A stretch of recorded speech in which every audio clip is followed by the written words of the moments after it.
আমার ছেলে আর আমি একদিন একসাথে ঘুমাচ্ছিলাম। আমার স্বামী বিদেশে থাকে। আমার শরীরটা খুব খারাপ হওয়ায় আমি আমার ছেলেকে আমার সাথে ঘুমানোর কথা বলি। কিন্তু হঠাৎ একদিন রাতে যখন আমি ছেলের সাথে ঘুমালাম, তখন আমি অর্ধেক ঘুমের মধ্যে আছি এমন সময় অনুভব করলাম কেউ আমার সাথে বাজে কিছু করার চেষ্টা করছে। ঠিক সেই মুহূর্তে আমার ঘুম ভেঙে যায়। আর ঘুম ভেঙে আমি দেখলাম আমার ছেলে পাগলের মতো কি যেন করতে চাইছে। আর তা দেখে আমি খুব আশ্চর্য হয়ে গেলাম। আমার আর বুঝতে বাকি রইল না সে কি চাইছে। বন্ধুরা, আমার ছেলে কি করেছিল সেদিন রাতে যা দেখে আমি সহ্য করতে পারছিলাম না। সম্পূর্ণ গল্পটি শুনতে তোমাদের পানি ধরে রাখতে পারবে না। তাহলে চলুন বন্ধুরা, গল্পটি শুরু করি। গল্পটি শুরু করার আগে তোমাদের নিকট আমার বিশেষ অনুগ্রহ করে তোমরা আমার চ্যানেলটি সাবস্ক্রাইব করে আমাকে সাপোর্ট করবে। আমার নাম শারমিন। আমি দেখতে খুবই সুন্দরী, লাবণ্যময়ী। আমার বয়স ৩৫ বছর। আমি থাকার বনশ্রীতে থাকি। আমার এক ছেলে এক মেয়ে। ছেলের নাম তন্ময় আর মেয়ের নাম শান্তা। আমার বিয়ে হয়েছে এক প্রবাসী স্বামীর কাছে। বিয়ের কিছুদিন পর আমার স্বামী বিদেশে প্রবাসে চলে যায়। তারপর থেকে আমাকে খুব কষ্ট করতে হয়েছে। ছোট ছেলেকে নিয়ে আমার খুব কষ্টে দিন কাটছিল। দেখতে দেখতে আমার ছেলে এবং মেয়ে উভয় বড় হয়ে গেল। বর্তমানে আমার ছেলের বয়স ২১ আর মেয়ের বয়স ১৭। দুই ছেলে মেয়ে নিয়ে অনেক সুখের সংসার আমার। তারা দুজনেই পড়ালেখায় ব্যস্ত। ছেলে বাড়িতে থেকে পড়াশোনা করছে আর মেয়ে হোস্টেলে থেকে পড়াশোনা করছে। কিন্তু মনের মধ্যে একটা কষ্ট আমার। বিয়ের পরে প্রায় বেশিরভাগ দিনই আমার স্বামী ছাড়া থাকতে হয়েছে। বলতে পারেন আমি খুব একটা বেশি স্বামীর আদর পাই নাই। কারণ সে বিদেশ থেকে মাঝে মধ্যে ছুটিতে আসত, আর অল্প কিছুদিন থেকে আবার চলে যেত। তারপর আবার ৫ বছর পর ৩ থেকে ৪ মাসের ছুটি নিয়ে আসত। তারপর আবার চলে যেত। তাতে আমার কিছু হতো না। মনের কষ্ট মনেই রয়ে যেত, বরং আরও আগুন জ্বালাইয়া তুলে চলে যাইত। তারপর কিছুদিন শুধু কালিচক করতাম।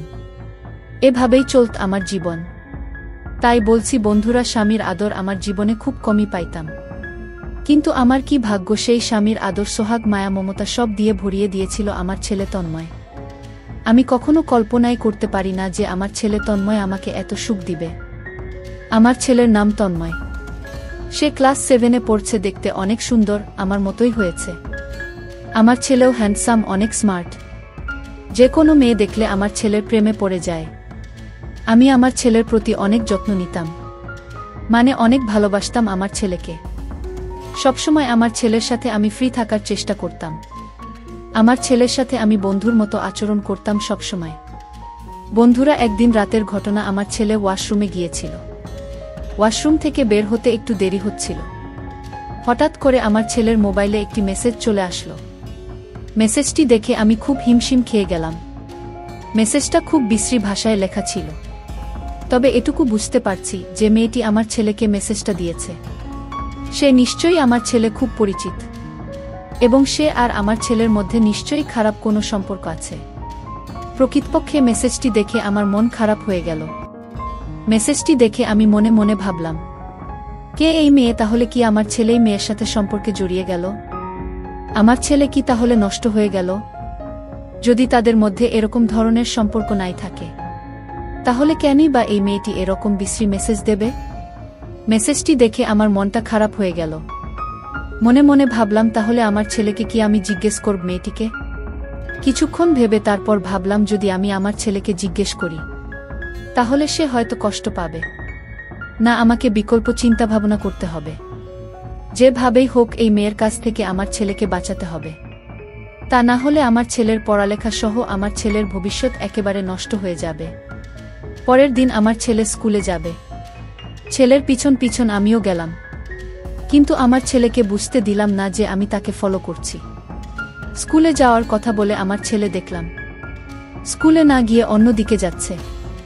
আমি ওর পিছন পিছন ছুটলাম। কিছুক্ষণ যাওয়ার পর দেখলাম একটি মেয়ে আমার ছেলের জন্য দাঁড়িয়ে রয়েছে।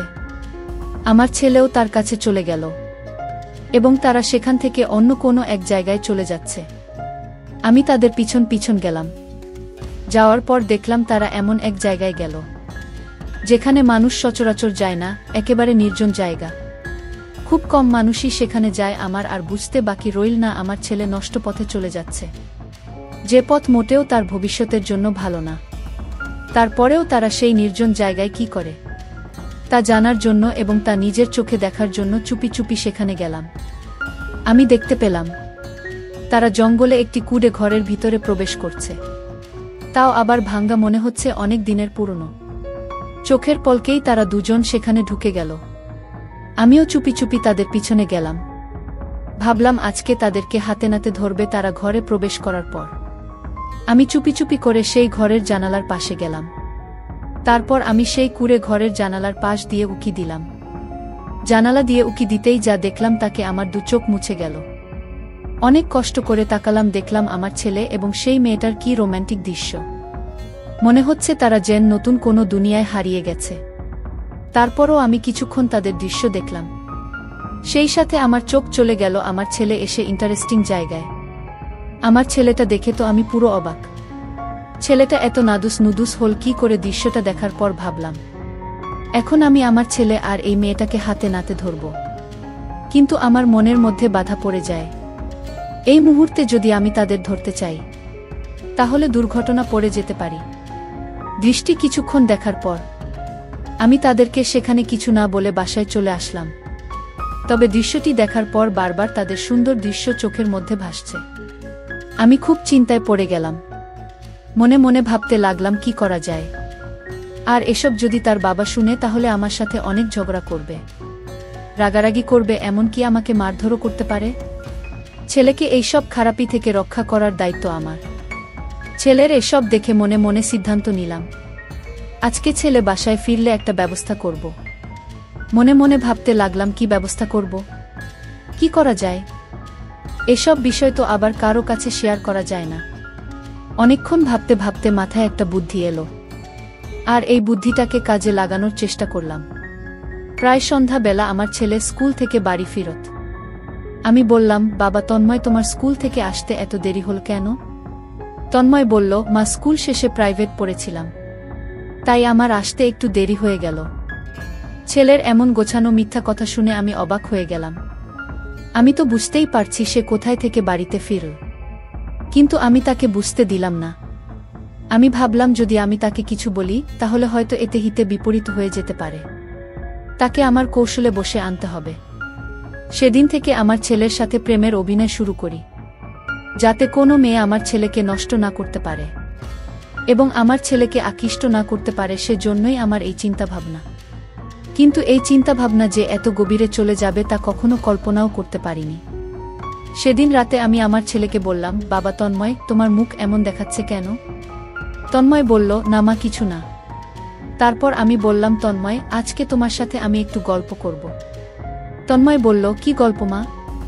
আমি বললাম, তন্ময়, তোমার সাথে আমার অনেক কথা আছে।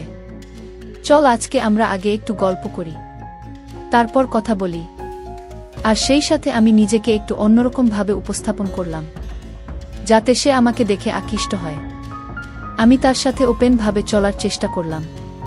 তারপর তন্ময় দেখছি মাঝে মাঝে আমার দিকে তাকাচ্ছে, আর কি যেন ভাবছে। তারপর তার সাথে আমি অনেকক্ষণ গল্প করলাম। গল্পের করতে এক সময় আমি তন্ময়কে বললাম, বাবা, আমার খুব ব্যথা করছে, একটু মেসেজ করে দাও। আমার কথা শুনে তন্ময় আমার দিকে হা করে চেয়ে রইল। অনেকক্ষণ ছেলের সেবা পেয়ে আমার ঘুম ঘুম ভাব পেল। তারপর আমি তন্ময়কে বললাম, বাবা তন্ময়, আজকে আমার খুব খারাপ লাগছে। তুমি আজকে আমার এখানে থাকবে কেন জানি আমার ভয় লাগতেছে। তন্ময় বলল, আচ্ছা ঠিক আছে। তারপর আমি আর আমার ছেলে তন্ময় একসাথে ঘুমিয়ে পড়লাম। রাত যখন গভীর হলো তখন আমি বুঝতে পারলাম কেউ যেন আমার সাথে চুপি চুপি অন্যরকম কিছু করার চেষ্টা করছে। অনেকদিন পর কারো এমন অবস্থা অনুভব করতে পেরে আমার ঘুম ভেঙে গেল। আমি বুঝতে পারলাম নিশ্চয়ই আমার ছেলে তন্ময়, কারণ আমার রুমে তো তন্ময় ছাড়া আর কেউ নেই। তারপরেও আমি ঘুমের ভান করে পড়ে রইলাম, বুঝতে দিলাম না আমার ছেলে তন্ময়কে। মনে মনে ভাবলাম, দেখি তন্ময় আমার সাথে কি করে। কিছুক্ষণ পর তন্ময় মনে করল হয়তো আমি ঘুমিয়ে পড়েছি। সে তার ইচ্ছামতো বিভিন্নভাবে আমার সাথে বিভিন্ন রকম অদ্ভুত আচরণ করা শুরু করল। আমি ভাবলাম মনে হয় আমার ছেলে পাগল হয়ে গেছে, আর তা না হলে সে আমার সাথে এরকম অদ্ভুত আচরণ কেন করবে। তারপরও আমি নীরব থাকলাম। যখন সে খুব বেশি পাগলামি করতেছে, তখন আমার ঘুম ভেঙে যায়। আমি